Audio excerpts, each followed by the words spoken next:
ketemu lagi dengan saya Agustina Monalisa dalam channel Biology Homework.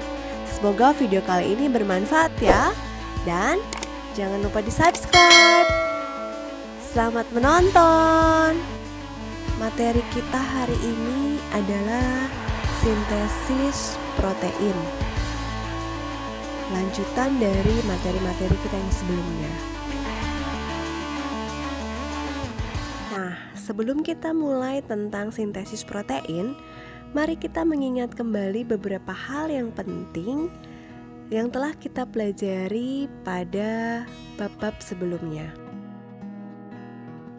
Nah, apakah kalian masih ingat struktur penyusun DNA? DNA merupakan asam nukleat yang terdiri dari sejumlah molekul nukleotida sebagai monomernya. Tiap nukleotida mempunyai struktur yang terdiri atas gugus fosfat, gula deoksiribosa, dan basa nitrogen.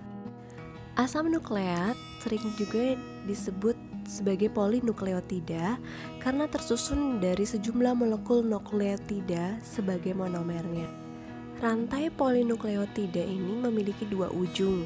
Salah satu ujungnya berupa gugus fosfat yang terikat pada posisi 5 pada gula pentosa. Oleh karena itu, ujung ini disebut sebagai ujung P atau ujung 5. Ujung yang lainnya berupa gugus hidroksil yang terikat pada posisi 3 dari gula pentosa, sehingga ujung ini disebut sebagai ujung OH atau hidroksil atau ujung 3. DNA mengandung basa nitrogen, adenin, timin, guanin, dan sitosin. Guanin akan berpasangan dengan sitosin, adenin akan berpasangan dengan timin. Secara alami, DNA pada umumnya mempunyai struktur molekul tangga berpilin. Model tangga berpilin ini menggambarkan struktur molekul DNA sebagai dua rantai polinukleotida yang saling memilin, membentuk spiral dengan arah pilinan ke kanan. Pasangan-pasangan basa yang dihubungkan dengan ikatan hidrogen menjadikan kedua rantai polinukleotida terikat satu sama lain dan saling komplementer. Artinya, begitu sekuens basa pada salah satu rantai diketahui, maka sekuens pada rantai lainnya dapat ditentukan. Jika rantai yang satu dibaca dari arah 5 ke 3, maka rantai pasangannya akan dibaca dari arah 3 ke 5.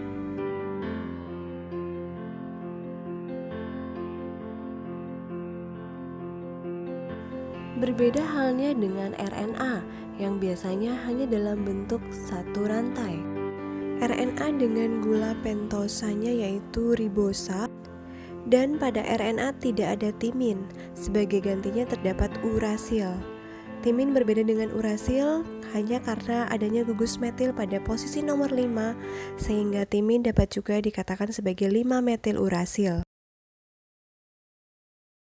Aliran informasi dari DNA menjadi protein dimulai dari proses replikasi, yaitu proses DNA membuat DNA baru.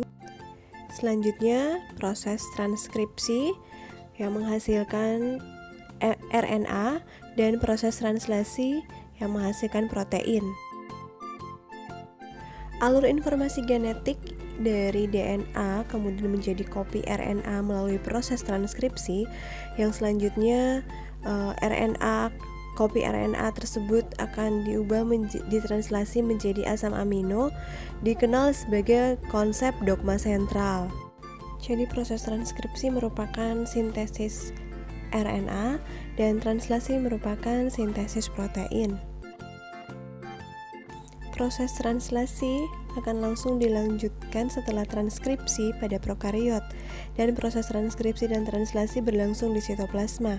Sedangkan pada eukariot, transkripsi berlangsung di nukleus, sedangkan translasi berlangsung di sitoplasma. Selain itu, pre-mRNA hasil transkripsi pada eukariot akan melalui RNA processing terlebih dahulu sebelum dilanjutkan pada proses translasi di sitoplasma.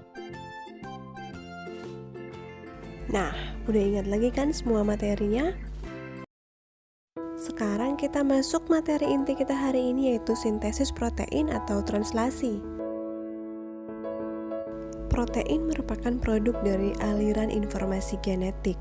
Sel membutuhkan ribuan protein yang berbeda setiap waktu. Protein-protein ini harus disintesis, dibawa ke tempatnya berfungsi, dan didegradasi bila tidak diperlukan lagi. Keseluruhan proses sintesis protein yang dipandu oleh mRNA ini disebut sebagai proses translasi.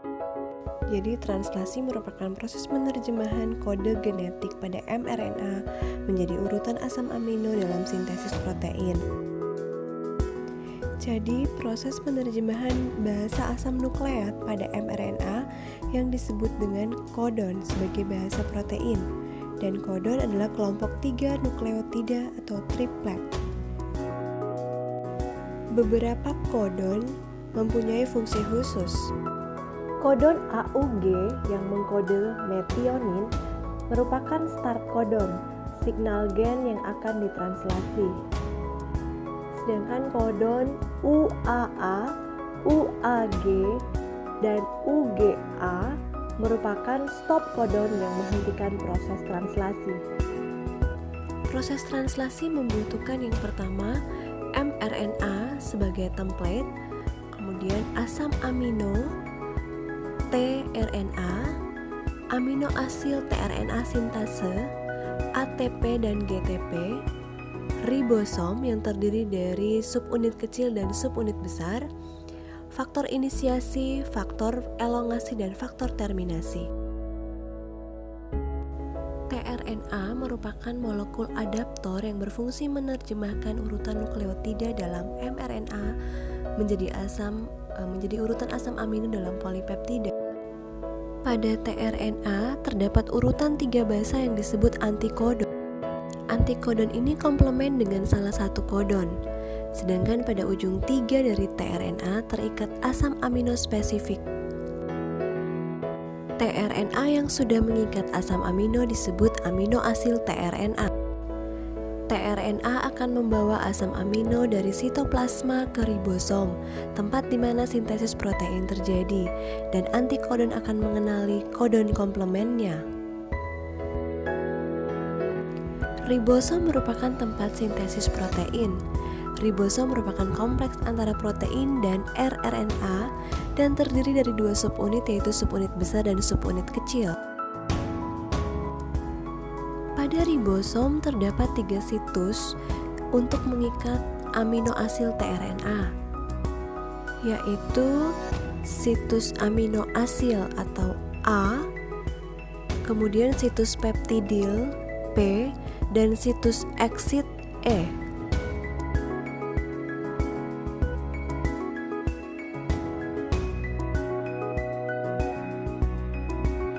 Selanjutnya tahap-tahap translasi yang dibagi menjadi 3 tahap, yaitu inisiasi, elongasi, dan terminasi. Pada tahap inisiasi, subunit kecil ribosom berikatan dengan mRNA dan tRNA inisiator khusus. Ribosom subunit kecil melekat pada segmen leader dari ujung 5 pada mRNA. Pada mRNA terdapat kodon inisiasi yaitu AUG yang memberi sinyal dimulainya proses translasi. Saat proses penyelesaian inisiasi, tRNA inisiator berada pada tempat P dari ribosom dan tempat A yang kosong siap untuk amino asil tRNA berikutnya. Selanjutnya tahap pemanjangan atau elongasi. Pada tahap ini asam amino ditambahkan satu persatu pada asam amino pertama. Kodon mRNA pada tempat A dari ribosom membentuk ikatan hidrogen dengan antikodon molekul tRNA yang baru masuk yang membawa asam amino yang tepat. Selanjutnya pembentukan ikatan peptida antara asam amino yang ada dari tempat P ke asam amino yang baru tiba di tempat A. Selanjutnya polipeptida akan memisahkan diri dari tRNA tempat pelekatannya semula, dan asam amino pada ujung karboksilnya berikatan dengan asam amino yang dibawa oleh tRNA di tempat A. Tahap elongasi akan berlanjut hingga kodon stop mencapai tempat A di ribosom. Triplet basa yang istimewa ini yaitu UAA, UAG, dan UGA yang tidak mengkode asam amino melainkan bertindak sebagai sinyal untuk menghentikan translasi.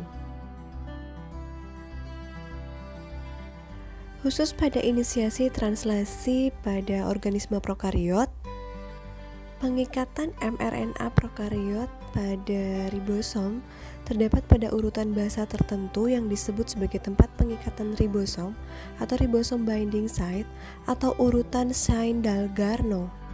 Pada prokariot terdapat komponen faktor inisiasi yaitu IF1, IF2, dan IF3.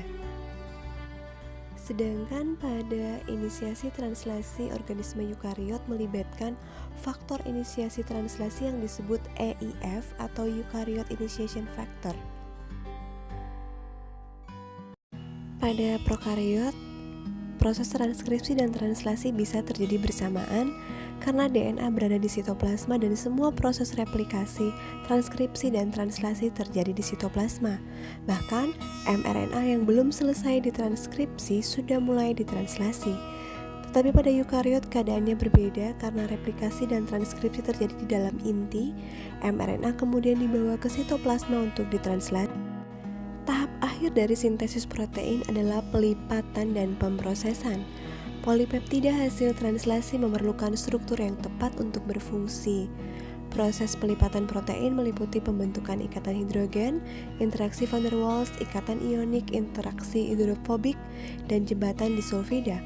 Sehingga polipeptida hasil translasi yang awalnya satu dimensi membentuk struktur 3 dimensi. Selain itu, beberapa protein prokariot dan eukariot juga mengalami modifikasi pasca translasi, seperti pemotongan peptida sinyal, glikosilasi, fosforilasi, asetilasi, dan metilasi. Demikianlah video kita kali ini tentang pembahasan sintesis protein. Semoga bermanfaat buat kita semua. Terima kasih.